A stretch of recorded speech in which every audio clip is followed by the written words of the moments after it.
नाम विवेक है और मैं अल्कोहलिक हूँ। ईश्वर की कृपा है। आप सबकी शेयरिंग से मिला हुआ एक्सपीरियंस है, जो मुझे ग्राउंडेड रहने में मदद करता है, और मेरी पत्नी का सपोर्ट है, unconditional support the day I met her. इसीलिए मेरे मन में शराब पीने का कोई ख्याल नहीं आता, कोई ऐसी ज़रूरत महसूस नहीं होती।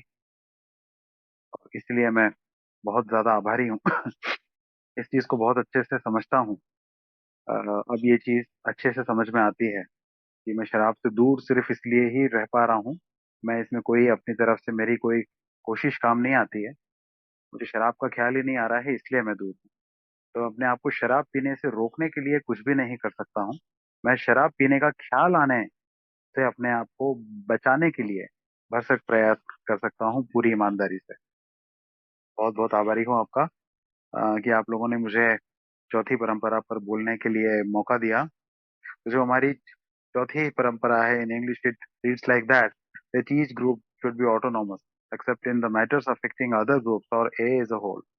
कि भाई हर ग्रुप जो है वो स्वायत्त है, सिवाय उन मामलों के जहाँ पर ग्रुप ने जो पॉलिसीज बनाई है, वो दूसरे ग्रुप्स को या फिर पूरे ए को कहीं कुछ डिस्टरबेंस करता हो, है ना। अगर ऐसी कोई पॉलिसीज हैं तो बात अलग है, अदरवाइज ग्रुप जो हैं वो अपने हिसाब से अपनी पॉलिसीज बनाने के लिए स्वतंत्र हैं।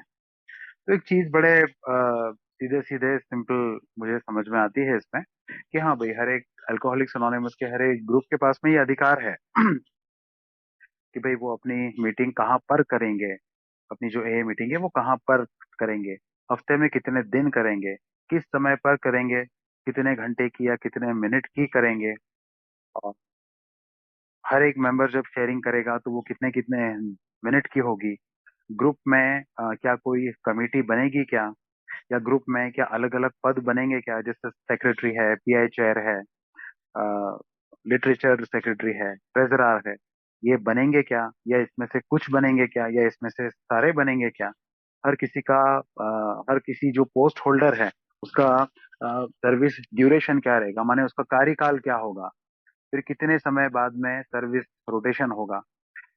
ग्रुप जो है वो अपनी पीआई एक्टिविटीज जो है वो कहाँ कहाँ पर करेगा। पीआई एक्टिविटीज करने के लिए क्या वो कोई पीआई कमेटी बनाएंगे। ट्रेजरर जो है वो कितने कितने समय में पैसों का हिसाब देगा। फिर ग्रुप में जो चाय कॉफी वगैरह आती है इसके लिए कमेटी के मेंबर्स या ग्रुप के मेंबर्स अलग से पैसा जमा करेंगे क्या, या ग्रुप में जो किटी आती है उसी में से उसका भुगतान किया जाएगा। कितना पैसा जो है, हमारे सर्विस मैनुअल के हिसाब से तो हमको एडवाइज्ड है कि हमको मिनिमम एक महीने का हम प्रूडेंट रिजर्व, मतलब ग्रुप को चलाने का खर्चा जो है वो कम से कम कुछ समय का रखा जाए, और उसके अलावा जो भी पैसा बचता है हम वो उसको अपने पास में ना रखें, बैंकों में जमा करके एफडी करके ना रखें, उसको आगे अपने इंटर ग्रुप को या जीएसओ को भेज दें। तो वो कितना पैसा जो है वो वहां पर भेजा जाएगा, तो उसके लिए कुछ गाइडलाइंस हैं कि वो कितना पैसा भेजा जाएगा, लेकिन कहीं पर कोई नियम वाली बात नहीं है ना। ए में कहीं पर कोई नियम वाली बात नहीं आती कि आप अगर ऐसे हो तो ये आपको करना ही पड़ेगा। हाँ, लेकिन तब तक कि भाई जब तक ग्रुप के बनाए हुए ये जो सिस्टम है, ये सिस्टम किसी दूसरे ग्रुप को अफेक्ट ना करें, या फिर ए एज अ होल को अफेक्ट ना करें, है ना। अभी जैसे जब तीसरा तीसरी परंपरा जो है, 2 मिनट के लिए मैं चौथी परंपरा से हटके तीसरी परंपरा पे आता हूँ, कि जब तीसरी परंपरा को मैं पढ़ता हूँ तो भाई वो ये कहती है कि एक ए मेंबरशिप को पाने के लिए सिर्फ एक ही इच्छा होनी चाहिए, कि भाई शराब न पीने की इच्छा। शराब नहीं पीने की इच्छा है और मैं ए मीटिंग में आता हूँ तो मैं एक ए मेंबर कहला सकता हूँ। इसके अलावा मुझे और कोई किसी भी तरह की योग्यता, पात्रता की आवश्यकता नहीं है। अभी जब इसी ट्रेडिशन के, ये तो इसका शॉर्ट फॉर्म है, लेकिन जब इसी ट्रेडिशन के लॉन्ग फॉर्म को हम पढ़ते हैं तो उसके साथ में ये भी आता है कि कहीं पर भी भाई दो या तीन या चार शराबी कहीं पर भी अगर इकट्ठे हुए हैं, वो चाहे पान की दुकान पर, गली नुक्कड़ पर, चाय की टापरी पर, वो कहीं पर भी इकट्ठे हुए हैं और वो सोब्राइटी में आने के इच्छुक हैं, सोब्राइटी को कंटिन्यू करने के इच्छुक हैं, वो अगर अपने आप को एक अल्कोहलिक्स अनोनिमस का ग्रुप कहना चाहते हैं तो वो बिल्कुल कह सकते हैं। पूरी तरह से स्वतंत्रता है उनको, बशर्ते वो कहीं और से ना जुड़े हों। भाई वो कभी ऐसा ना बोले कि हम एक फलाना जो दल है ना, हम उस दल के सदस्य हैं, हम आज से उस दल वाले कहलाएंगे। ऐसा कभी नहीं कहा जा सकता कि भाई हम हिंदुत्व वाले हैं, हम इस्लाम वाले हैं, हम सिख पंथ के हैं, या फिर हम क्रिश्चियनिटी वाले हैं। ये इस तरह की कोई बात नहीं होगी। सिर्फ ये कहा जाएगा कि we are alcoholic and we are affiliated to Alcoholics Anonymous. This is a group of Alcoholics Anonymous. अगर वो ऐसा करते हैं तो वो अपने आप को एक अल्कोहलिक्स अनोनिमस का ग्रुप बोल सकते हैं। बिल्कुल। अब देखिए, यहीं पर ना कितनी बड़ी स्वतंत्रता दी गई है। मैं 2 मिनट के लिए, अगर ये मान लिया जाए जैसे मैं इंदौर में रहता हूँ, तो 2 मिनट के लिए अगर मैं ये कह रहा हूँ कि भाई मैं इंदौर का जो सबसे बड़ा ग्रुप है ना, मैं उसका मेंबर, तो मैं अपने आप को ये समझ रहा हूँ कि भाई मेरा जो ग्रुप है उसमें काफी 50-100 उसके सदस्य हैं। रोज इसकी मीटिंग जब होती है तो उसमें 30-35 लोग आते हैं। हम बहुत सारी किटी जो है वो इंटर ग्रुप को और जीएसओ को भेजते हैं। बहुत अच्छी अच्छी पीआई एक्टिविटीज करते हैं। हर संडे को हमारे यहाँ ग्रेटिट्यूड डे सेलिब्रेशन, मतलब काफी बड़ा ग्रुप है हमारा। अब मुझे पता चला कि कहीं पर कुछ 3-4 लोगों ने जो है वो ग्रुप शुरू किया। पान की दुकान पर वो मिले और उन्होंने ग्रुप शुरू किया। तो भाई मैं इसमें कहीं से कहीं तक भी आपत्ति नहीं ले सकता।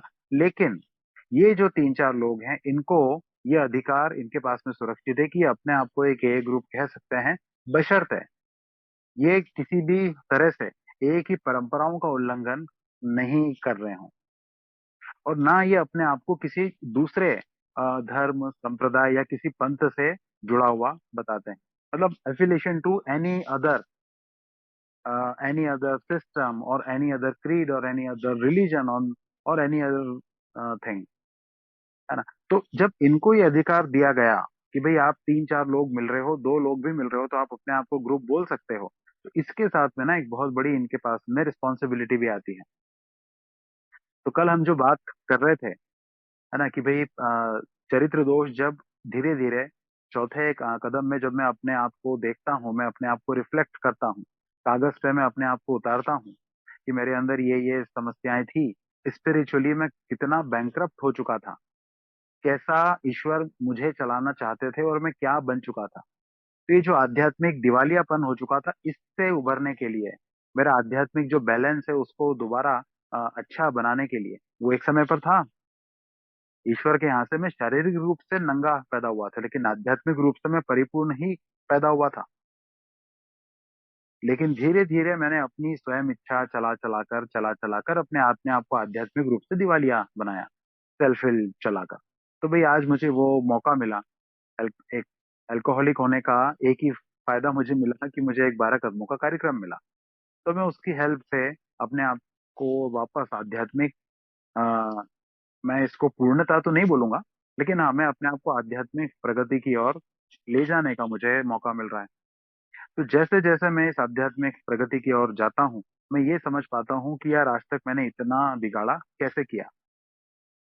तो जब ये सेंस मेरे अंदर आता है कि भाई कैसे मैं इंडिपेंडेंट तभी बन पाऊंगा जब मैं अपने आप को संभाल पाऊं। मेरे फैसले जो हैं वो आध्यात्मिक आधार पर हों, ना कि मेरी स्वयं इच्छा और स्वार्थ, जलन, कपट इनके आधार पर हों, है ना।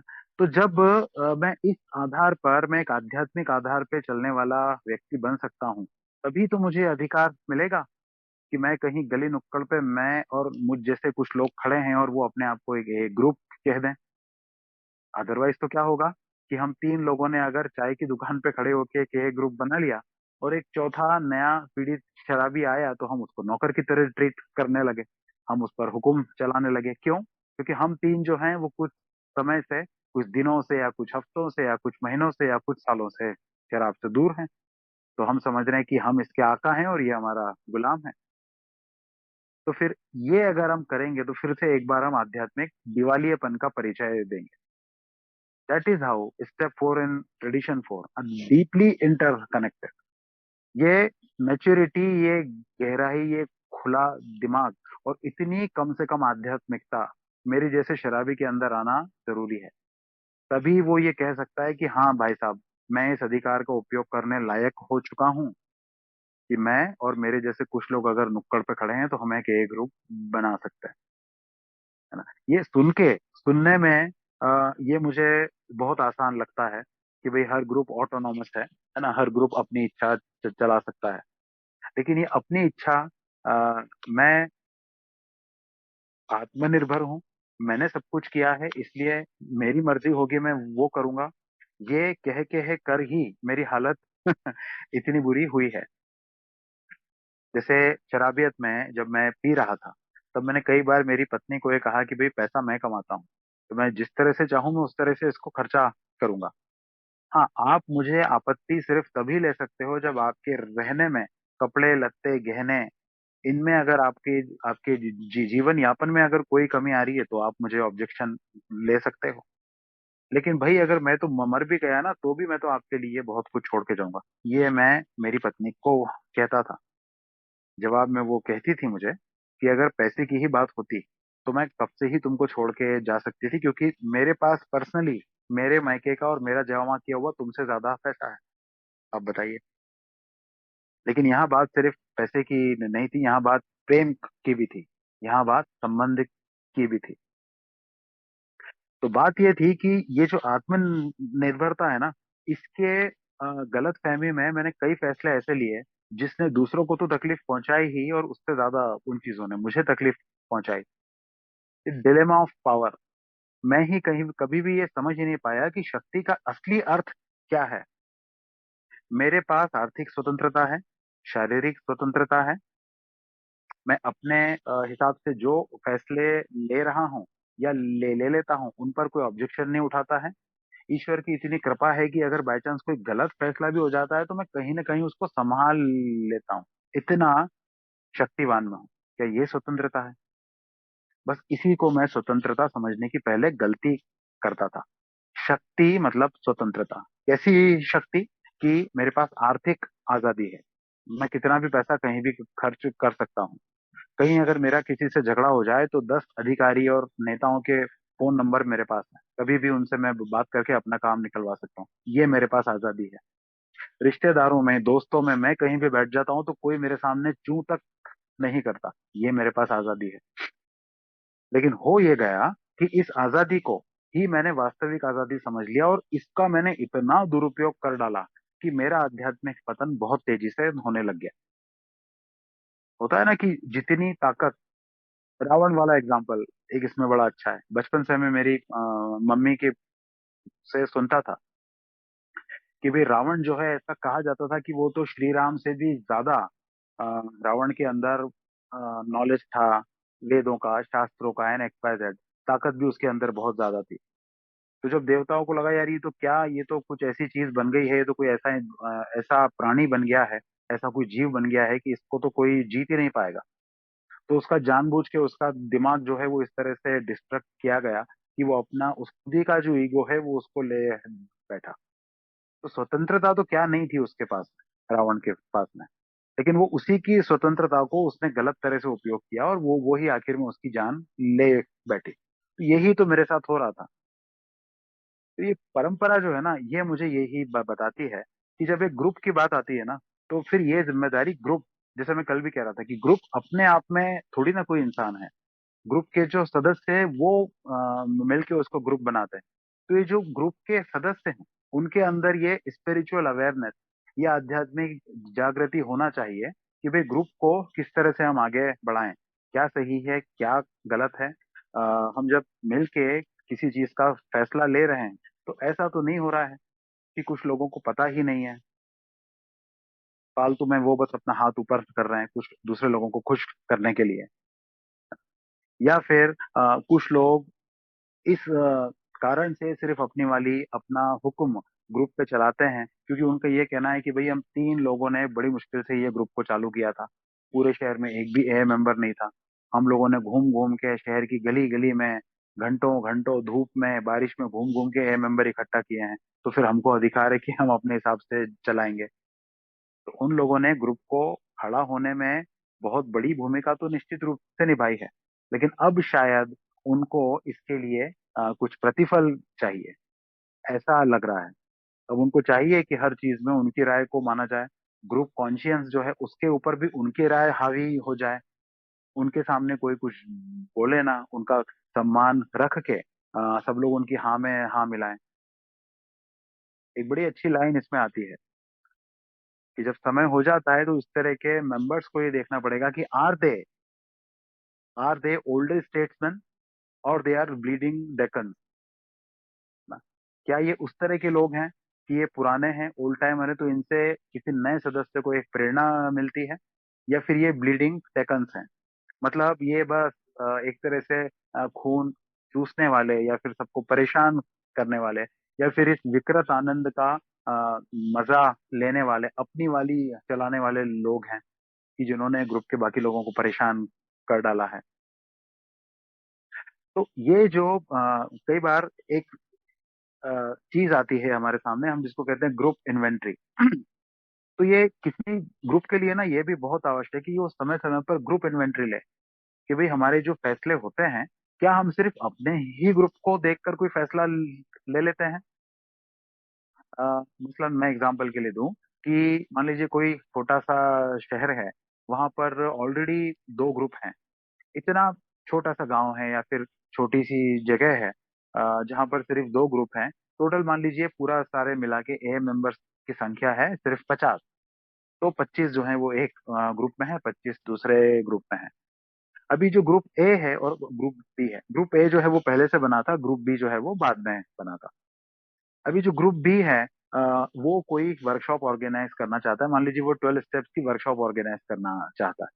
अब ग्रुप ए का ये कहना है साहब, हम तो हमने तो पहले से ही सोच के रखा था कि हम तो एक अच्छी बड़ी सी वर्कशॉप ऑर्गेनाइज करेंगे। तो ग्रुप ए के मेंबर्स को लगा कि अरे कहीं ऐसा ना हो जाए कि ये जो नए नए नौसिखिए हैं ग्रुप बी वाले ही हमसे आगे निकल जाएं।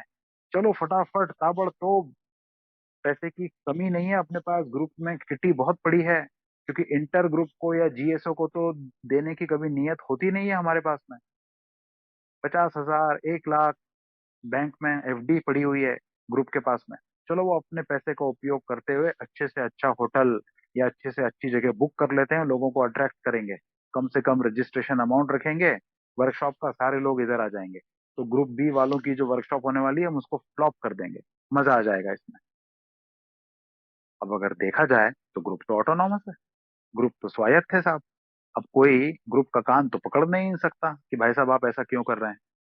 पर ये इन्वेंट्री ग्रुप को ही लेना पड़ेगी, ग्रुप ए के लोगों को ही लेना पड़ेगी कि क्या इसलिए उन्होंने ग्रुप बनाया था कि किसी वर्कशॉप के नाम पर, 12 स्टेप्स के बारे में लोगों को जागरूक करने के नाम पर वो इस तरह से अपने ईगो सेटिस्फाई करने का काम करेंगे, किसी नए बने हुए ग्रुप को पछाड़ने का, फ्लॉप करने का काम करेंगे। क्या इससे उनको आनंद आ रहा है? इसका मतलब वो अपने आध्यात्मिकता के दिवालियेपन का परिचय दे रहे हैं और उसी को प्रैक्टिस कर रहे हैं। तो ग्रुप को खुशी तो बहुत हो जाएगी कि अरे सब दूर हमारा नाम हो रहा है, ऑल ओवर इंडिया में वो व्हाट्सएप पे मैसेज जा रहा है, सबको पता चल रहा है कि देखो हम इतना काम कर रहे हैं, है ना। वहां पर ये भी किया जा सकता था कि ग्रुप है क्योंकि पुराना है, तो ग्रुप है आखिर में ये सोचे कि यार हम कोई प्राइवेट लिमिटेड कंपनी नहीं चला रहे हैं कि हम आगे हो गए, इस साल हमारी बैलेंस शीट में ज्यादा प्रॉफिट होगा, ज्यादा प्रॉफिट होगा तो ज्यादा विदेशी निवेशक आएंगे। ये ऐसी बात नहीं है यार। आखिर में जो ग्रुप ए कर रहा है वही ग्रुप बी भी कर रहा है, और किसी नए शराबी को कोई मतलब नहीं होता ग्रुप ए क्या है ग्रुप बी क्या है। उसको तो मेरे जैसे किसी शराबी ने या आपके जैसे किसी शराबी ने जाके बता दिया था 12वें कदम का काम करते हुए कि भाई मैं भी ये इसी बीमारी से ग्रस्त इंसान हूँ, और मुझे भी ये लगता था कि मेरे को कोई उम्मीद नहीं है, लेकिन फिर मैं एक ही मीटिंग में गया तो मेरे को सब अच्छा हो गया। ये सोच के वो आ जाता है। उसको इस बात से मतलब नहीं होता कि किस ग्रुप के पास में किटी ज्यादा है, किस में ओल्ड टाइमर ज्यादा है, किसकी मीटिंग जो है वो ज्यादा अच्छी जगह पर होती है, किसकी मीटिंग कितने साल से चल रही है। वो तो सिर्फ इसलिए आ जाता है कि यार शायद यहाँ पर मेरा कुछ भला हो जाएगा। और अगर वो ग्रुप ए के लोगों जैसों की मीटिंग में आता है और अगर आके देखता है कि यहाँ पे क्या राजनीति चल रही है, यहाँ तो हर किसी को अपना सिक्का जमाने की होड़ है, तब बड़ी गड़बड़ हो जाती है। क्योंकि ये नया सदस्य जो है ना, ये पहले से ही काफी कुछ सब्ज बाग बना के आ जाता है दिमाग में। मैं अगर मेरी बात करूं तो मैं ये दिमाग में लेकर आ गया था कि अरे ये तो शराबी लोग कितना महान काम किया है इन्होंने कि ये शराब से दूर हैं, मैं तो घंटों के हिसाब से भी शराब से दूर नहीं रह पाता। ये तो कोई 10 दिन, कोई 10 हफ्ते, कोई 10 महीने, कोई 10 साल, ये तो ऐसे महान लोग हैं। और जब यहाँ पर आया तो मुझे कई शराबी आपस में एक दूसरे को गाली देते हुए भी मिले। कई शराबी एक दूसरे को व्हाट्सएप पर पोर्न भेजते हुए भी मिले। कई शराबी मुझे आपस में ये प्लान बनाते हुए भी मिले कि वो जो चौथा शराबी है उसकी बारह कैसे बजाई जाए, वो जो दूसरा ग्रुप है उस पर हावी कैसे हुआ जाए। क्योंकि मैं जब नया शराबी था तो मैं काफी बंद दिमाग का था। मैं ये समझने को, मेरे दिमाग को इतनी बुद्धि नहीं थी कि आखिर में ये सब शराबी ही हैं। ये कोई साधुओं का जमावड़ा नहीं है कि मैं इनसे उम्मीद कर रहा हूँ कि ये सब कुछ अच्छा अच्छा ही करेंगे। अरे भाई, चुने हुए छटे हुए लोग हैं जो अपनी जिंदगी तक को नहीं संभाल पाए, दूसरों की तो बहुत दूर की बात है। तो इनसे मुझे क्या ही उम्मीद करना चाहिए। मुझे तो बस ये उम्मीद रख के आना चाहिए था एक नए सदस्य होने के नाते कि एक शराबी दूसरे शराबी से बात करता है तो उसके अंदर एक नई तरह की जागृति आती है, शराब पीने की इच्छा में कमी आती है। ये ही मुझे उस 12वां कदम करने के लिए जो मेरे यहाँ पर आया था उसने मेरे को यही संदेश दिया था। क्योंकि मैंने पूछा था उसको कि मैं वहां आऊंगा तो ऐसा क्या कर दोगे आप, ऐसी कौन सी दवाई दे दोगे, ऐसी कौन सी कसरत बता दोगे, ऐसा कौन सा मंत्र मेरे ऊपर फूंक दोगे, कौन सी झाड़ फूंक कर दोगे कि मुझे पीने की इच्छा नहीं होगी। तो उसने मुझे ये फंडा बताया था, ये लॉजिक बताया था कि भाई हमारे जो को फाउंडर हैं उनको ये ऐसा पता चला था। वही मेरे ऊपर तरीका काम किया, वही आपके ऊपर तरीका काम करेगा। लेकिन अब नया शराबी इतना समझ नहीं पाएगा। तो फिर ये जो ग्रुप ए है, इसके लोगों की जिम्मेदारी आ जाती है कि यार हम नए शराबियों के ऊपर क्या इंप्रेशन छोड़ रहे हैं। अब जब नए शराबी को ये शिकायत आती है ना, तो ना तो इंटर ग्रुप, ना कोई एरिया कमेटी, ना जीएसओ इस ग्रुप के कान पकड़ सकता है कि भाई साहब आपके यहाँ पर ऐसा ऐसा हो रहा है, हमको ऐसा ऐसा पता चला है। मेरे खुद के अनुभव में ये कई बार आया कि किसी नए सदस्य ने सीधे उठा के जीएसओ को मेल कर दिया कि साहब मैं फलाने फलाने शहर का रहने वाला हूँ, इस फलानी फलानी मीटिंग में गया, उसने तो नाम भी लिख दिया। ऐसे कई सारे मेल्स मुझे पढ़ने को मिले, क्योंकि वो जीएसओ से फॉरवर्ड होके ग्रुप में आए या फिर इंटर ग्रुप में आए। तो ये मेल्स पढ़ने को मिले तो जीएसओ ने लिखा कि भाई ये कहीं का शराबी है, इसको बहुत परेशानी है।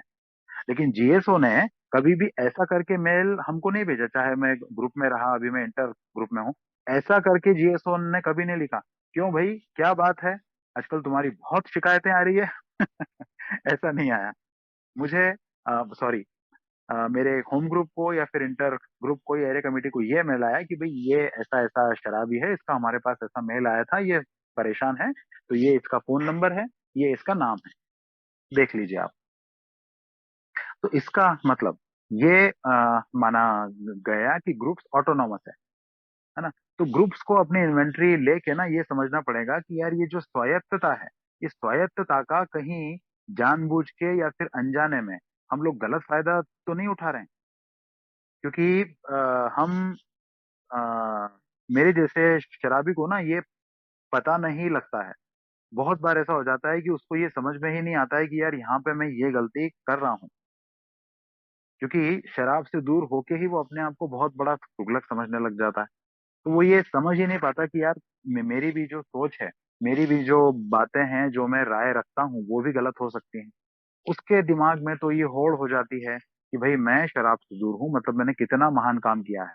और जीवन में पहली बार मैं कोई ऐसा काम कर रहा हूँ जिसमें मुझे 1 रुपए का भी फायदा नहीं होने वाला है, लेकिन फिर भी मैं अपना दिमाग, अपना समय और कई बार अपना खुद का पैसा, चाहे प्रत्यक्ष रूप से हो या अप्रत्यक्ष रूप से हो, ग्रुप में मैंने जो रूटीन में किटी देता हूँ मैंने उससे ज्यादा किटी दे दी किसी स्पेशल काम के लिए, या फिर मैं ग्रुप के किसी काम के लिए पीआई एक्टिविटी वगैरह के लिए मैंने काफी सारा अपनी एक गाड़ी का इस्तेमाल किया, पेट्रोल डीजल का खर्चा किया। तो मेरे जैसे शराबी को तो ये लगने लग जाता है कि भाई आज तक मैंने कहीं पर बिना 1 रुपए के फायदे के मैंने कहीं पर कोई खर्चा नहीं किया, तो मैं तो ये खर्चा कर रहा हूँ जिससे मुझे कोई आर्थिक लाभ नहीं होने वाला, तो मैं तो ऑलरेडी महान आदमी हूँ। अब मेरे सामने तो किसी ने कुछ बोलना ही नहीं चाहिए। जबकि जब ग्रुप कॉन्शियंस की बात आती है ना, तो पहला प्रिंसिपल मुझे मेरे स्पॉन्सर ने सिखाया था कि agree to disagree, agree to disagree. जब अपनी बात रखो तो पहले से ही ये मान के चलो कि इसका तो विरोध होगा और तुम्हारी बात को नकार दिया जाएगा, इसके लिए अपना मन पहले से बना के चलो, क्योंकि सबसे महत्वपूर्ण जो है वो तुम्हारी आत्म शांति है। तो मैं जब अपनी बात को ग्रुप में रखूं, तो क्योंकि अभी जैसे मैंने कहा ना कि ग्रुप अपने आप में कुछ भी नहीं है, ग्रुप के जो लोग हैं वो ही तो मिलके उसको बनाते हैं ना, राइट। मैं अगर किसी मोहल्ले के लिए बोलता हूँ कि यार वो मोहल्ला बहुत ही खराब है, यार वो जो कॉलोनी है ना वो बहुत ही पॉश कॉलोनी है, वहां जाके एक बड़ी अच्छी सी फीलिंग आती है। तो कॉलोनी क्या है? कॉलोनी अपने आप में क्या है? मकान है, सड़क है ना। लेकिन वहां के लोगों ने उस माहौल को जैसा बनाया, वो सब कुछ इंपॉर्टेंट है। तो बात यह है कि ग्रुप अपने आप में कुछ ऐसे लोगों का जमावड़ा है, जो जितना अच्छे से उन्होंने स्टेप पर किया होगा, जितने अच्छे से उनके अंदर आध्यात्मिक जागृति होगी, उतना ही ज्यादा कल्याण उस ग्रुप का हो पाएगा, और वो ग्रुप उतना ही ज्यादा कल्याणकारी काम कर पाएगा। तो चौथा ट्रेडिशन जो है ना, मेरी समझ में जब ये कहता है कि each group should be autonomous, है ना, तो ऑटोनॉमी में वो ग्रुप को कहीं ना कहीं ये स्वतंत्रता भी देता है कि भाई हम सब गलतियां करके ही सीखते हैं। भगवान के यहाँ से हम कोई परफेक्ट बने हुए नहीं आए। तो ठीक है, गलतियां हमसे होंगी, तो अगर ग्रुप से भी कोई गलती हुई है, किसी भी तरह की गलती हो सकती है, ग्रुप ने कहीं कहीं पर कुछ किया, उससे कहीं किसी कोई शराबी आहत हुआ, या फिर अभी जैसे मैंने कहा ग्रुप ए है, ग्रुप बी है, इस वाले उदाहरण में ग्रुप ए ने कुछ किया, उन्होंने पूरे उत्साह में ये किया, अच्छी नीयत से ही किया, अच्छी नीयत से ही किया। मान लीजिए कि हम एक बहुत अच्छा 12 स्टेप वर्कशॉप करने वाले हैं जिससे लोगों में जागृति आएगी, लेकिन उन्होंने ग्रुप बी को पूछा ही नहीं कि यार आपका भी कोई अभी वर्कशॉप वगैरह का प्लान तो नहीं है, तो आपको भी हमारा साथ देना है और अपने को साथ मिलके काम करना है। उन्होंने तो ग्रुप बी से बिना पूछे, बिना उनसे जानकारी लिए सीधे अपनी वर्कशॉप अनाउंस कर डाली। अब ये उन्होंने भले ही जानबूझ के नहीं किया, अनजाने में किया, पता चला जो ग्रुप बी वाले हैं वो लोग ऑलरेडी प्रयास कर ही रहे थे। तो ऐसे में ग्रुप ए चाहता तो ग्रुप बी को मौका दे सकता था, क्योंकि वो एक नया ग्रुप है ना, उसको अभी अपने पैरों पे खड़े होने के लिए थोड़ा सा समय लगेगा। अभी उनके पास में किटी के नाम पे भी शून्य बटा सन्नाटा है। तो एक ये वर्कशॉप होगी, तो इससे थोड़ा सा उनके पास में किटी भी आ जाएगी, प्रूडेंट रिजर्व जिसको हम कहते हैं, वो थोड़ा सा उनके पास में इकट्ठा हो जाएगा। जब वो भी अपने पास से इंटर ग्रुप को, एरिया कमेटी को, जीएसओ को कंट्रीब्यूशन दे पाएंगे, तो थोड़ा सा कॉन्फिडेंस भी उनके अंदर आएगा। तो जब ग्रुप ए को ये समझ में आएगा कि यार अपन ने पहले पूछ लेना चाहिए था ग्रुप बी से, तो ये एक तरह की गलती होगी, लेकिन इस तरह की गलती करने का फ्रीडम ये ट्रेडिशन फोर एक ग्रुप को देता है कि ठीक है, आपसे गलती हो गई, कोई बात नहीं। कहीं पर आप पीआई एक्टिविटी करने के लिए गए थे, आपने कुछ इस तरह की पीआई एक्टिविटी कर डाली कि जहाँ पे ग्रुप का जो पैसा था वो काफी खर्चा हो गया, लेकिन वो मैसेज देने का तरीका उतना इफेक्टिव नहीं था। तो कोई बात नहीं, आप अपने गलतियों से ही सीखेंगे। जैसे मैं उदाहरण के लिए बताऊं कि मेरे होम ग्रुप में एक बार ऐसा हुआ कि हम लोगों ने ये तय किया कि भाई वो जो न्यूज़पेपर है, न्यूज़पेपर के अंदर जो पैम्फलेट डालते हैं, हम वो पैम्फलेट न्यूज़पेपर के अंदर डालेंगे, और एक बार में 4,000 5,000, है ना, न्यूज़पेपर्स में वो पैम्फलेट हम डालेंगे, और ये काम इस तरह से वो घर घर में का मैसेज जाएगा। तो हम लोग उसके लिए रात को 3 बजे उठ के, वो जो न्यूज़पेपर का हॉकर जोन होता है, वो हॉकर जोन में हम जाके खड़े हो गए। हमने अपने सामने वो न्यूज़पेपर में एक एक पैम्फलेट को डलवाया कि भाई कहीं ऐसा ना हो कि वो लोग आधे पैम्फलेट उठा के फेंक दें, तो अपने सामने हमने उनसे वो डलवाया। अब एक तो वो जो पैम्फलेट्स हैं उनकी कॉस्ट, फिर उसके बाद वो सोने से घड़ावन महंगी वाला काम हो गया वहां पर, कि वो जितने रुपए के पैम्फलेट थे उससे ज्यादा तो उसने वो न्यूज़पेपर वाले ने पैसे हमसे ले लिए। तो ऐसा हमने 3 4 बार किया, लेकिन हमको लगा कि यार ये तरीका उतना इफेक्टिव नहीं था, क्योंकि नंबर ऑफ कॉल्स जो हमको आने चाहिए थे, ठीक है, ओल्ड टाइमर्स ने हमको ये कहा कि भाई अगर 2 फोन भी आ जाते हैं तो भी आपका मेहनत करना वसूल हो जाता है। लेकिन फिर भी कहीं ना कहीं ग्रुप की ये जिम्मेदारी होती है कि भाई जो मेंबर से इकट्ठा हुआ पैसा है, ग्रुप की जो राशि है, उसका इस्तेमाल जो है वो समझदारी से हो, प्रूडेंटली उसका इस्तेमाल हो, है ना, अधिक से अधिक इफेक्टिव तरीके से उसका इस्तेमाल हो। तो हमको ये लगा कि यार ये तरीका उतना इफेक्टिव नहीं है, क्योंकि इस तरीके में हो क्या रहा है कि जब न्यूज़पेपर में हम ये पैम्फलेट डाल रहे हैं तो ये न्यूज़पेपर तो हर किसी के यहाँ पे जा रहा है, हमको पता ही नहीं कि यह न्यूज़पेपर किसके यहाँ जा रहा है। हो सकता है ये न्यूज़पेपर किसी कोई वृद्ध कपल है जिनकी उम्र अब 70-80 की हो चुकी है, जो रिटायर्ड लाइफ जी रहे हैं, शराब से दूर दूर तक कोई लेना देना ही नहीं, ये उनके यहाँ भी जा रहा है। ये किसी हॉस्टल में भी जा रहा है, ये किसी मंदिर में भी जा रहा है, ये किसी वैज्ञानिक के यहाँ भी जा रहा है, ये न्यूज़पेपर हर किसी के यहाँ जा रहा है। तो फिर तब हमने ये सोचा कि यार इस तरीके को बदलना पड़ेगा। तो फिर हमने ये तय किया कि यार हम हमारे शहर के कुछ ऐसे जगहों को चिन्हित करेंगे, उनके बारे में सोचेंगे जहां पर मतलब ऐसे कॉलोनी, ऐसे इलाके जहां पर शराबी बहुत ज्यादा हैं, और वहां पर जाके हम घर घर में ये पर्चे बांटेंगे। तो ऐसी हमको कई सारी कॉलोनीज के बारे में पता चला कि जैसे कोई एक कॉलोनी, उसमें 500 घर हैं। पता चला साहब ये 500 में से कम 400 घरों में शराबी हैं। तो वहां पर जब हमने 500 घरों में 500 पर्चे बांटे, तो सिर्फ 500 पर्चों में, वो जो 500 पर्चे थे उनकी कीमत थी सिर्फ 200 रुपए। तो वो 200 रुपए में हम 400 लोगों को ए का मैसेज दे पाए, जबकि इसके पहले ये 400 लोगों का मैसेज देने का काम हमारा 2000 में भी नहीं हो पा रहा था। तो इस तरह से जब हमने एक्सपेरिमेंट किया ना, तो उसके लिए हमने अपने आप को कभी दोष नहीं दिया कि अरे यार ये क्या करा अपन ने, तो ग्रुप के 2000-5000 रुपए वेस्ट कर दिए। अरे हे भगवान, पछतावा, गिल्ट, शर्म, ये इस तरह की कोई बात नहीं है। ना ही ग्रुप की जब बिजनेस मीटिंग हुई तो उसमें किसी ने एक दूसरे के ऊपर दोष डाला, ये तुम्हारा आइडिया था, तुम्हारी गलती है, तुमने ग्रुप का पैसा खराब कर दिया। क्योंकि चौथी परंपरा जो है ना, वो एक समूह को ये एक तरह का प्रोत्साहन देती है कि हाँ भाई, हम एक्सपेरिमेंट करके ही अपनी गलतियों से सीखते हैं। लेकिन हम ये जो तरीके अपनाते हैं, इन तरीकों में किसी भी तरह के ईगो वाली बात नहीं हो कि इस तरीके पे काम इसलिए किया गया कि भाई दो ओल्ड टाइमर जो थे वो अड़ी गए, तो उनको खुश करने के लिए वो काम किया गया। नहीं साहब, ये बात गलत है ना। हम हर बार ये बात करते हैं कि भाई ए को नए ब्लड की आवश्यकता होती है। मैं भी अभी एक नया ब्लड ही हूँ, तो इसलिए मैं ये कह पाता हूँ कि ये स्वतंत्रता इसलिए दी गई कि भाई जब जब जब नए लोग आएंगे तो वो कुछ नए नए तरीके भी लेकर आएंगे। पुराने लोग कहेंगे कि भाई हमारे अनुभव से ये तरीका ठीक नहीं होगा, नए लोगों को लगेगा कि नहीं यार ये तरीका ठीक हो सकता है। तो एक बैलेंस को लाने की आवश्यकता होगी। पुराने लोग कहीं अड़ ना जाएं इस बात पे कि नहीं नहीं नहीं, धूप में बाल सफेद नहीं किए हैं, चुप हो जाओ।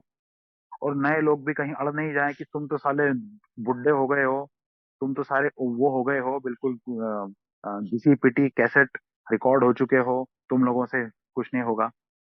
तो ये एक तरह का बैलेंस लेके आना जरूरी है। पुराने लोग इस चीज को कंसिडर करें कि नहीं यार वो नया खून है, एक नई अप्रोच लेके आए, उसको ट्राई करने देना चाहिए, हो सकता है कुछ अच्छा नतीजा निकल ही जाए। इन द सेम वे नए लोगों के उनको भी इस चीज के लिए मोटिवेट किया जाना चाहिए, उनको प्यार से, अंडरस्टैंडिंग से उनको ये समझाया जाना जरूरी है कि कई बार जो आइडिया आपको लगता है भाई, यही तो बीमारी है हमारी, यही तो है ना, कि जो आइडिया मेरे दिमाग में आता है मैं एकदम ऐसा अड़ जाता हूँ उसके ऊपर कि बस बस ये तो सही है, अभी के अभी इस पे अमल कर ही लो। जबकि कई बार अगर वो चीज उस समय टल जाती है तो फिर बाद में मुझे ही लगता है कि नहीं यार, वो आइडिया उतना भी ठीक नहीं था जितना मैं उसके लिए जिद्दी हो गया था, है ना। तो इसीलिए ना इस चीज को भी कोर्ट कर दिया गया जब ये कहा गया चौथी परंपरा में कि भाई हर ग्रुप ऑटोनॉमस है ना। लेकिन भैया ये सबसे ज्यादा जरूरी है कि आप अपने ग्रुप में जो भी करो, आप अपने ग्रुप में अपने आप को किसी गलत फैसले के लिए दोष दो नहीं दो, गलत तरह के एक्सपेरिमेंट आपके यहाँ हो, प्रिंसिपल्स के बजाय आपके यहाँ पर्सनालिटीज की ज्यादा पूजा हो रही हो, या आपको बाद में समझ में आ रहा हो, लेकिन कम से कम ये तो हो कि आपके यहाँ पर जो हो रहा है उसका इफेक्ट पूरे ए को या फिर किसी दूसरे ग्रुप को ना हो। मसलन मैं अगर कहीं पर गया हूँ, मैं ट्रेन में हूँ, फ्लाइट में हूँ, या मैं कहीं पर भी हूँ, मैं कुछ ऐसे लोगों के बीच में हूँ जो नॉन अल्कोहलिक हैं, वहां पर अगर मेरा बर्ताव कुछ इस तरह का है कि लोगों को बहुत ही ऑड लग रहा है, और साथ ही साथ में मैंने जाने अनजाने में ये परिचय भी दे डाला कि भाई साहब मैं एक ए मेंबर, सोचिए उन लोगों को कैसा लगेगा। उसमें से जितने भी लोग अगर जानते हैं कि व्हाट इज अल्कोहलिक्स अनोनिमस, तो वो तो किसी और ए मेंबर से मिले नहीं है, तो वो तो मुझे देख के ही ये इंप्रेशन मान लेंगे कि अच्छा अच्छा ए वाले लोग ऐसे होते हैं। बड़ी एक सिंपल सी बात है, मैं अगर ट्रेन में जा रहा हूँ और मेरे सामने वाली बर्थ पे अगर एक इंसान बैठा है, छह फिटा हट्टा कट्टा, बातचीत में मुझे पता चला कि वो भारतीय सेना में कुछ अधिकारी है। और थोड़ी देर में अगर मुझे ये पता चल रहा है कि वो जो इंसान है वो पड़ोस वाली बर्थ पे किसी औरत को छेड़ रहा है, या फिर वो बिना टिकट लिए सीट पे बैठ गया है, टीसी जो है टिकट चेकर उससे बदतमीजी कर रहा है, मेरे दिमाग में यही इमेज बनेगी कि अच्छा ये आर्मी वाले लोग साले ऐसे होते हैं। जबकि हकीकत ऐसी नहीं है। अपवाद हर जगह पर हो सकते हैं। तो मुझे इस चीज को भी ध्यान में रखना पड़ेगा कि यार ये मेरी एक जिम्मेदारी है। ग्रुप जब कहीं पर पीआई करने के लिए जाता है तो हम अ, जैसे अपनी परंपरा में की बात करते हैं, मैं भी थोड़ा सा, क्योंकि यहाँ पर मुझे लगता है ये जरूरी है, छठवीं परंपरा की बात करता हूँ कि एक ए ग्रुप अपना नाम कभी किसी दूसरी संस्था के साथ में जोड़ नहीं सकता। किसी से पैसा उधार लेना, किसी को पैसा उधार देना, ये सब काम हम नहीं कर सकते। लेकिन अगर पीआई करने के जोश में मैं इतना अंधा हूं कि मैं किसी सरकारी कार्यालय या सरकार की कोई स्कीम या कोई प्राइवेट इंस्टीट्यूशन में गया और मैं वहां पे जुड़ ही गया उनके साथ कि ठीक है, आज से जो आपका ऐड आता है ना, उसमें हमारा भी नाम आप डाल देना, जहां जहां आप जाओगे वहां हम भी बिल्कुल आपके साथ में हाथ बना के एक एसोसिएशन की तरह हम काम करेंगे। तो ये ग्रुप को समझना पड़ेगा कि इससे पूरे एक ही छवि जो है वो धूमिल हो रही है। इसका एक बड़ा अच्छा एग्जाम्पल है, जो मेरे ख्याल से आप सभी ने 12 एंड 12 में पढ़ा होगा। 12 एंड 12 में जो है वो बड़े अच्छे से वो पूरी कहानी का जिक्र है कि भाई वो कुछ ऐसी है कि वेस्ट वर्जीनिया में, है ना, अ, एक ग्रुप था। तो वो ग्रुप बहुत अच्छे से चल रहा था। और ग्रुप के लोगों को लगा कि अरे कहाँ तो एक समय पर हमारी इतनी बुरी हालत थी, शराबी ही शराबी भरे पड़े थे हमारे छोटे से इलाके में, लेकिन आज जो है वो अल्कोहलिक्स अनोनिमस का ग्रुप बना और इतनी तेजी से लोग जो हैं वो सोब्राइटी में आ रहे हैं। तो वो लोग, उस ग्रुप के जो लोग थे वो इतने ज्यादा जोश में आ गए कि उनके साथ में कई ऐसे लोग भी जुड़ गए, मिल गए, जो कि ए मेंबर्स थे ही नहीं। जैसे मान लीजिए कि उस शहर के बड़े व्यापारी, दूसरे बड़े उद्योगपति, बड़े अधिकारी, ये लोग भी उसके साथ में, ग्रुप के साथ में जुड़ गए। अरे आप लोग तो बहुत अच्छा काम कर रहे हो, लो जी आओ, हम भी आपको पैसे देंगे, आप लोग अपना और बड़ा काम करो। ग्रुप को लगने लगा साहब बहुत ही अच्छा काम है ये। तो ग्रुप ने साहब अपनी एक बड़ी सारी बिल्डिंग बना डाली। हाँ, बिल्डिंग को उसने एक अलग अलग हिस्से बिल्डिंग के बना दिए कि बिल्डिंग का एक हिस्सा जो है उसमें क्लब बनेगा, एक हिस्से में हॉस्पिटल बनेगा, एक हिस्से में एक रिहैब सेंटर बनेगा, एक हिस्से में कोई रिसर्च सेंटर बनेगा। और हम इसको है ना एक बहुत बड़ी एक फैसिलिटी के रूप में बना देंगे। जो शराबी आएगा, जिसकी जैसी समस्या उसका वैसा ट्रीटमेंट। अब भाई साहब होने ये लगा कि जब इतना बड़ा हाथी क्रिएट कर लिया इलाके वालों ने, वेस्ट वर्जीनिया का ये किस्सा है। तो जब इतना बड़ा वो जब उन्होंने हाथी क्रिएट कर लिया तो उनको ये लगा कि यार इसके लिए नियम भी बनाने पड़ेंगे। अब जब नियम बनाने पड़ेंगे तो उनको फिर वो फाउंडेशन की याद आई। उस समय जो न्यूयॉर्क में जो एक तरह से अभी जिसको वर्ल्ड सर्विस ऑफिस कहा जाता है, उसको उस समय पे फाउंडेशन कहा जाता था। तो यार एक बार वहां से संपर्क कर लेते हैं। तो इन लोगों ने क्या किया कि एक अपने पूरे नियमों की सूची बना ली, जिसमें एक के बाद ऐसे करके 61 नियमों की एक लंबी चौड़ी सूची हो गई कि हाँ ये जो हमारा पूरा जो हमने एक पूरा एक कंपनी टाइप, एक इंडस्ट्री टाइप बना लिया है, ये इन इन नियमों के अंतर्गत चलेगी। अब इन्होंने इन नियमों की एक कॉपी जो है वो न्यूयॉर्क भेज दी। और न्यूयॉर्क के जो अनुभवी लोग थे, फाउंडर लोग, अनुभवी लोग, उनसे राय मांगी कि आप इसके बारे में राय दीजिए। तो न्यूयॉर्क से उनको ये राय मिली कि भाई हम तो इस बारे में कुछ राय आपको दे नहीं पाएंगे, ऐसा तो हम भी पहली बार देख रहे हैं, लेकिन ऐसा चलने में शायद दिक्कत होगी, ऐसा न्यूयॉर्क वालों ने कहा। तो ये एक तरह से इन इन लोगों को, वेस्ट वर्जीनिया वालों को कोई ऐसा क्लियर कट जवाब मिला नहीं। आखिर में साहब जो हो सकता था वही हुआ कि काफी एक तरह की गड़बड़ी वाला जो है यहाँ पर माहौल बन गया। क्योंकि the only desire to become an a member is to stop drinking, tradition number 3 बोल रहा है। अब यहाँ पर ये होने लगा कि हर किसी का वेलकम होने लग गया। किसी को लग रहा है यार मैं थोड़ी थोड़ी शराब पीता हूँ यार, मेरी क्या है कि कभी कभी छुट्टियों के टाइम पर ज्यादा हो जाती है, तो पता चला था उसने ये सोचा कि ऐसा करो तुम हमारे कंसल्टेशन में आ जाओ, 4 डॉक्टर हमने रखे हुए हैं वो तुमको कंसल्टेशन देंगे, साइकेट्रिक भी है हमारे पास में। फिर किसी को ये लगा कि अरे आजकल मेरे घर पे टेंशन बहुत चल रहा है, बोरियत बहुत है, काम का लोड बहुत ज्यादा है, अरे अरे ऐसा करो तुम हमारे क्लब में आ जाओ, हमारे क्लब में आके एंटरटेनमेंट एक्टिविटी करो तो तुमको थोड़ा सा अच्छा हो जाएगा। किसी शराबी को ये लग रहा है अरे मेरी अभी थोड़े दिन से बहुत ज्यादा हो गई है, लीवर वगैरह में प्रॉब्लम आ गई है, कोई बात नहीं हमारे पास में रिहेबिलिटेशन सेंटर भी है, तुम यहाँ पर आ जाओ। मतलब कि जो एक ए मीटिंग का काम था उसके अलावा वहां पर सब कुछ होने लगा। मतलब ये लोग परंपराओं से पूरी तरह से हट गए। आखिर में जब बहुत ज्यादा परेशानी आई तो इनमें से एक शराबी जो था जो सबसे ज्यादा एक्टिव था, एक तरह से उसको लीडर कह दिया जाए या मठाधीश बोल दिया जाए, जो इन सब गतिविधियों में लीड कर रहा था और वो 61 नियम भी उसी ने बनाए थे। आखिर में वो इतना परेशान हो गया कि उसने दोबारा न्यूयॉर्क वालों को एक चिट्ठी लिख के भेजी और उसने बोला कि भाई साहब, आप लोगों ने तो हमको कुछ क्लियर कट नहीं बताया लेकिन एक बात मुझे समझ में आ गई है, हम सबको समझ में आ गई है कि अपने आप को बहुत ज्यादा सीरियसली नहीं लेना चाहिए। Don't take yourself so damn seriously. तो उस आदमी ने एक तरह के व्यंग्यात्मक रूप में कहा कि भाई साहब आज मुझे नियम नंबर 62 मिल गया है, रूल 62। तो इसको फिर आगे से ए में रूल 62 कहा गया कि don't take yourself so damn seriously. कि भाई जो अचानक से एक शराबी जो है ना वो अपने उत्साह में जो सोच लेता है हम ऐसे करेंगे ये करेंगे, अपने आप को उतना ज्यादा सीरियसली मत लो, वो गलत भी हो सकता है। आप शराबी हो, आपके अंदर कई ऐसे उठापटक वाले फितुर, उल्टे सीधे विचार आ सकते हैं। लेकिन बात यह है कि यहाँ पर कभी भी ये नहीं हुआ कि न्यूयॉर्क के जो फाउंडर लोग थे उन्होंने कभी इस ग्रुप को लताड़ा हो या इनको दोष दिया हो या फिर इनको लानत दी गई हो कि ये देखो आपने तो सारी परंपराओं को तोड़ मरोड़ दिया, ये क्या किया आपने, गलत किया, है ना। तो अगर देखा जाए तो इन लोगों ने ये जो बनाया ना इसमें कई सारी परंपराएं एक साथ तोड़ी गई कि भाई पांचवी जैसे परंपरा, 2 मिनट के लिए हम अभी बात चौथी परंपरा पे कर रहे हैं, लेकिन 12 एंड 12 में इसका जिक्र है, मैं इसलिए बोल रहा हूँ कि पांचवी परंपरा बोल रही है कि भाई हमारा एक ही काम है ग्रुप का, किसी नए शराबी को संदेश देना। तो यहाँ पे वो हो रहा था लेकिन उसके अलावा भी बाकी सारे काम हो रहे थे।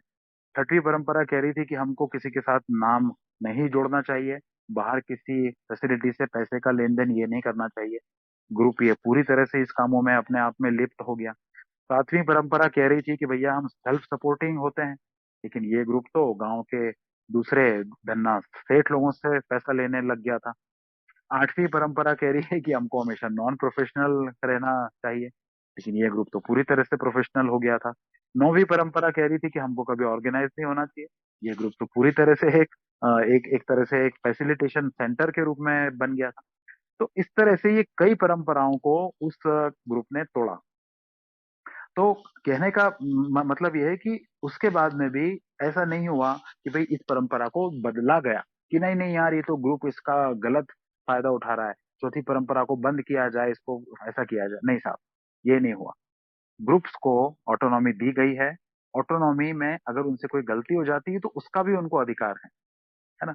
लेकिन उस गलती को वो तुरंत सुधार कर लें और पूरी कोशिश ये रहे कि किसी दूसरे ग्रुप को या ए को, ए एज अ होल को कोई नुकसान ना पहुंचे। तो इसीलिए ये कहा गया कि भाई ऑटोनॉमी तो है लेकिन एक होती है एब्सोल्यूट ऑटोनॉमी। क्योंकि एक मेरे जैसा जो अल्कोहलिक है ना, उसको पावर का किक बहुत जल्दी उसको लुभाता है, वो उसको अच्छा लगता है। तो इसलिए ग्रुप्स को ये भी है कि भाई ऑटोनॉमी का मतलब ये नहीं है कि आपके पास में एब्सोल्यूट ऑटोनॉमी है। ऑटोनॉमी आपके पास में इसलिए है कि आप एक फेलोशिप के रूप में आपके पास में कुछ अलग तरह के आइडियाज हैं, आप ज्यादा इफेक्टिव हैं। हो सकता है हम सारे इंसान अलग अलग हैं, कोई साइंस के बैकग्राउंड से है, कोई जर्नलिज्म के बैकग्राउंड से है, कोई आर्ट्स के बैकग्राउंड से है। मान लीजिए किसी शहर में अभी जैसे मैंने कहा ग्रुप ए है, ग्रुप बी है, तो ग्रुप ए के जो मेंबर्स हैं वो बहुत ही इंटेलेक्चुअल्स हैं। बहुत सारे ऐसे लोग हैं जो इस तरह के फील्ड्स में हैं जहाँ पे उन्होंने काफी सोशल वर्क में वो इन्वॉल्व रहे हैं। तो डेफिनेटली ग्रुप ए के पास में ज्यादा अच्छे आइडियाज हो सकते हैं। तो वहां पे एक स्पिरिट ऑफ कोऑपरेशन हो उनके अंदर कि भाई हम भी इन आइडियाज को इम्प्लीमेंट कर सकते हैं, एट द सेम टाइम हम ग्रुप बी को भी ये वाले आइडियाज शेयर कर सकते हैं, है ना। या अगर वो चाहें तो इसको इन पॉलिसीज को इस तरह से इम्प्लीमेंट कर सकते हैं कि भाई ग्रुप बी जो है वो कहीं ना कहीं फ्लरिश करने लगे, है ना। बजाय ये सोच के कि भाई हमको तो ग्रुप बी को खत्म ही करना है, सब दूर हमारा ही बोलबाला होना चाहिए, कहीं भी हम जाएंगे तो मुझ पे ताव रखते हुए बोलेंगे कि मैं तो वो ग्रुप ए का मेंबर हूँ।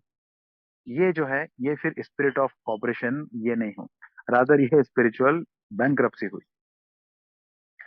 तो द पॉइंट इज कि जैसे कल भी हम बात कर रहे थे ना कि ऑटोनॉमी कम्स विद रिस्पॉन्सिबिलिटी। मैं छोटा था तो मैं मेरे मम्मी पापा को कई बार देख के ना मुझे उनसे बड़ी जलन होती थी। यार कितना अच्छा है इनको, पापा जो है वो पैसे कमाते हैं, मम्मी घर के जो सारे फैसले हैं वो मम्मी के हाथ में है, घर के बाहर के जो फैसले हैं वो पापा के हाथ में, साला हमारी तो कोई औकात ही नहीं है। हाँ, इनको कितना अच्छा है, जब इनकी इच्छा होती है तब ये कहते हैं कि चलो आज हम मूवी देखने जाएंगे, जब इच्छा होती है तब ये हमको मना कर देते हैं। चाहे जब हमको डांट के थपड़िया के कह देते हैं चलो पढ़ाई करना है बैठो, मैं अच्छा खासा खेलने के लिए जाता हूँ, 2 घंटे तक क्रिकेट में फील्डिंग करता हूँ, और जब मेरी बैटिंग का नंबर आता है अचानक से मम्मी की आवाज आ जाती है, चलो ऊपर आ जाओ पढ़ाई नहीं करना है क्या। ये अथॉरिटी मेरे पास तब आएगी। तो जब मैं बड़ा हुआ, जब मैं बाप बना, मेरी पत्नी माँ बनी, तब मुझे और मेरी पत्नी को ये समझ में आया कि अथॉरिटी कम्स विद रिस्पॉन्सिबिलिटी। तो हमारे माँ बाप के ऊपर ये रिस्पॉन्सिबिलिटी भी थी कि उनको अपने बच्चों के वेलबींग का भी ध्यान रखना है, चाहे उस वेलबींग के ध्यान रखने में बच्चे उनको कोसने ही क्यों ना लगे, चाहे उस वेलबींग का ध्यान रखने में उनको अपने आराम की बलि चढ़ानी ही पड़े, अपने सुख की बलि चढ़ानी पड़े, लेकिन बच्चा उन्होंने पैदा किया है। बच्चों को कैसे पालना, ये अथॉरिटी अगर उनके पास है तो वो दैट कम्स विद रिस्पॉन्सिबिलिटी।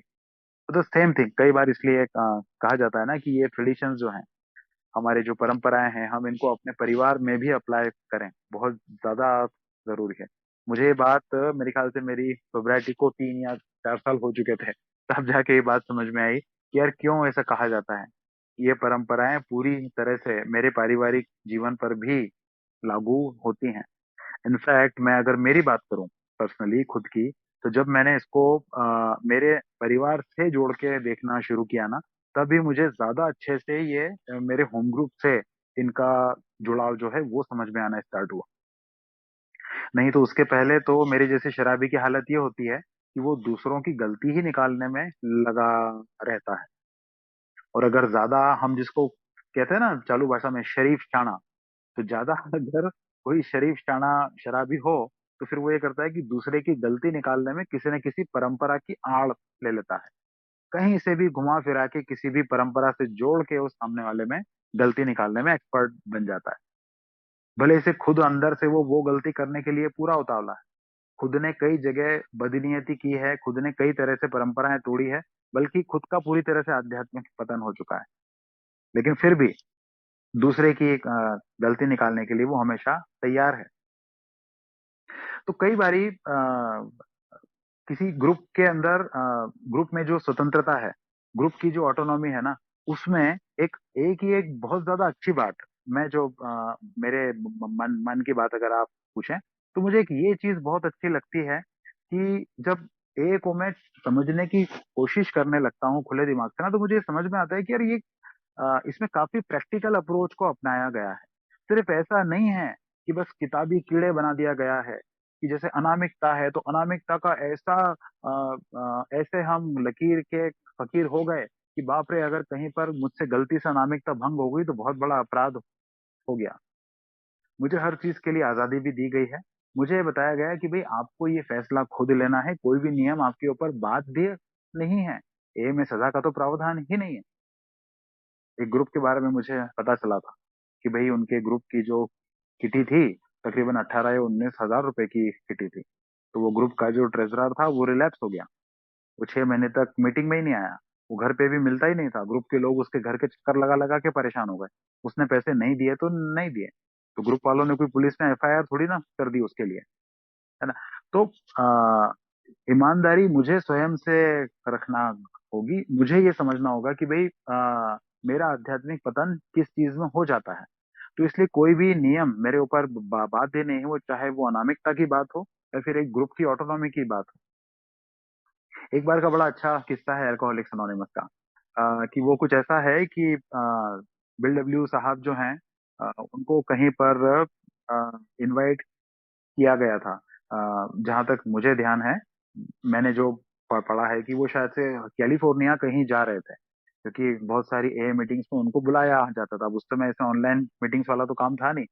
तो वो कैलिफोर्निया के उधर वो शायद कहीं ट्रेन से जा रहे थे। उनको वहां पे कुछ मीटिंग्स में शेयरिंग करने, मीटिंग अटेंड करने के लिए बुलाया गया था।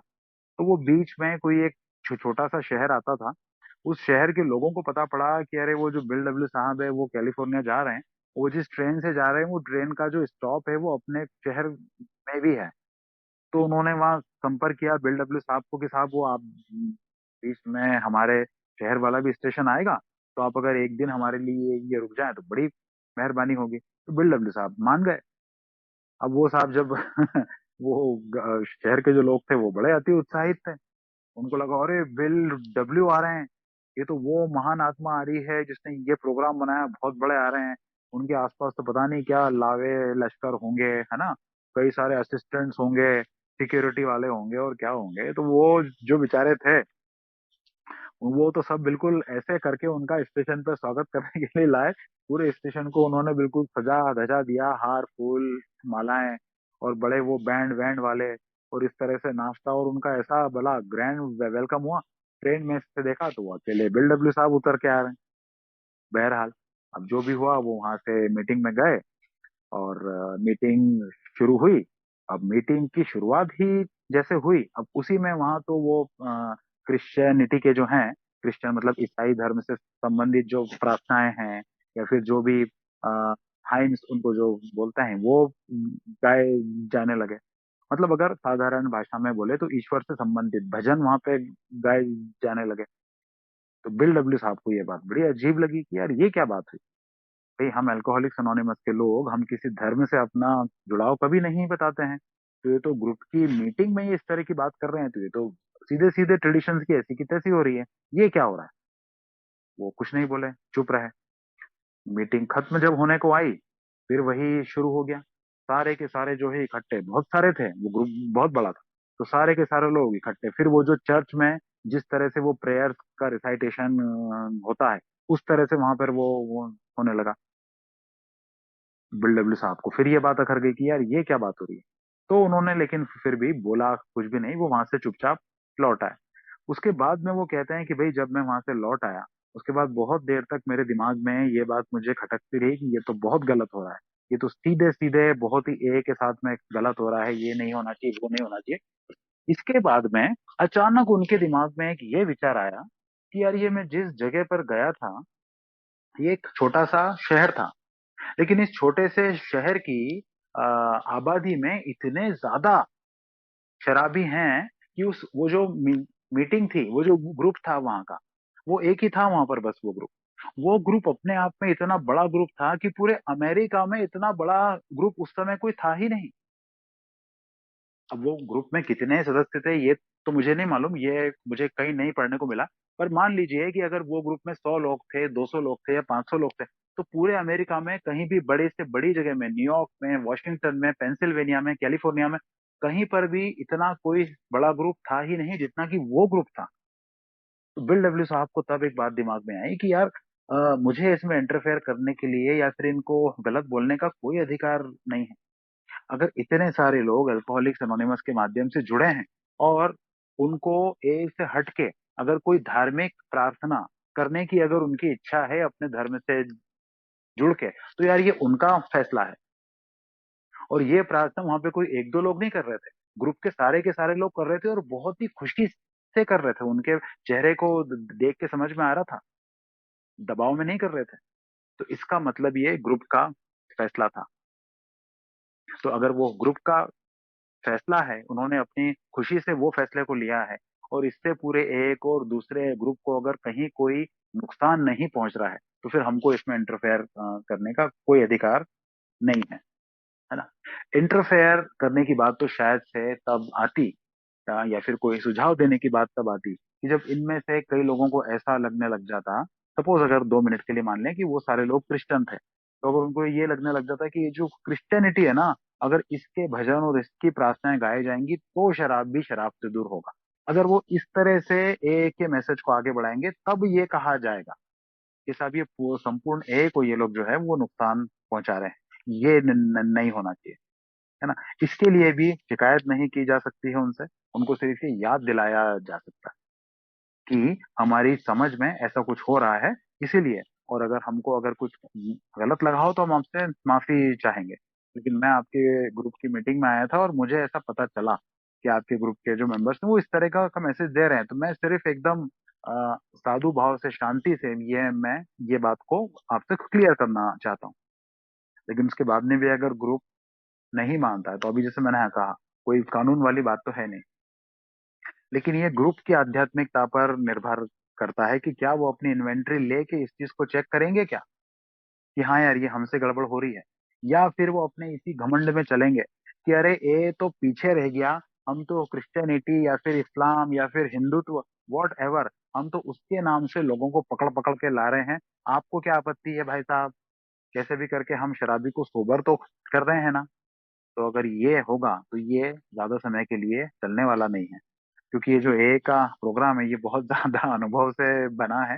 ये जो धार्मिक धार्मिक उसके चक्कर में पड़ने से वो अल्कोहलिक में सिर्फ एक कट्टरता आती है, वो वास्तविक जो आभार है ना वो नहीं आ पाता है। तो इसीलिए अच्छा फिर क्या है कि अपने साथी शराबी के बिना, ग्रुप के बिना मेरा भी अस्तित्व नहीं हो पाता है। तो अगर मैं एक नया शराबी हूँ और मैं देख रहा हूँ कि मेरे होम ग्रुप में कोई हिंदुत्व का डंका बजा रहा है, कोई इस्लाम का डंका बजा रहा है, कोई क्रिश्चियनिटी का डंका बजा रहा है, मैं पूरी तरह से एक धर्म निरपेक्ष इंसान हूँ, तो मैं वो ग्रुप में जाने की मेरी इच्छा ही नहीं होगी। भाई मेरी तो उस ग्रुप में जाने की इच्छा होगी ना, एक न्यू कमर होने के नाते मेरी तो उस ग्रुप में जाने की इच्छा होगी जहां पर मेरी धार्मिक आस्थाओं से कोई छेड़छाड़ नहीं की जा रही है, ना मेरी धार्मिक भावनाओं को अच्छा कहा जा रहा है ना उनको बुरा कहा जा रहा है, उसके बारे में कोई बात ही नहीं हो रही है, क्योंकि वहाँ धार्मिक भावना से कोई लेना देना है ही नहीं अल्कोहलिक्स अनोनिमस का।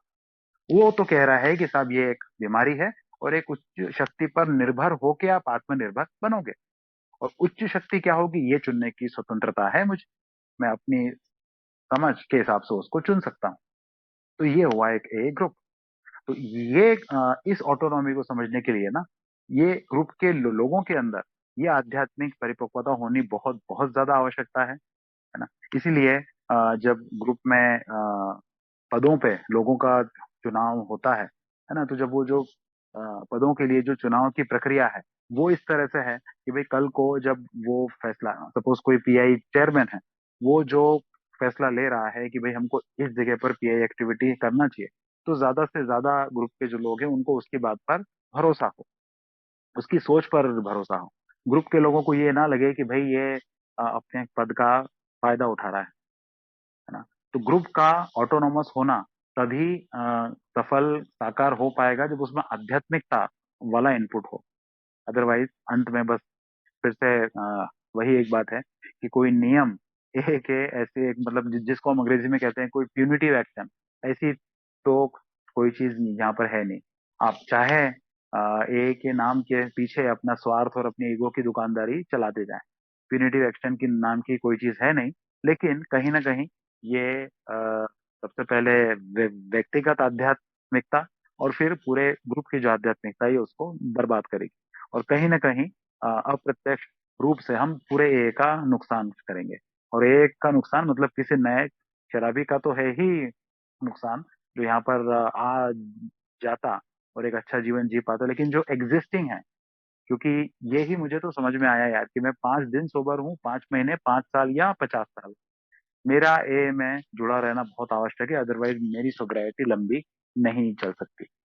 तो इसीलिए ग्रुप की ऑटोनॉमी जो है वो किसी भी तरह का फायदा उठाने वाला या अपना स्वार्थ या ईगो को सिद्ध करने वाला हथियार, टूल, तरीका नहीं बनना चाहिए।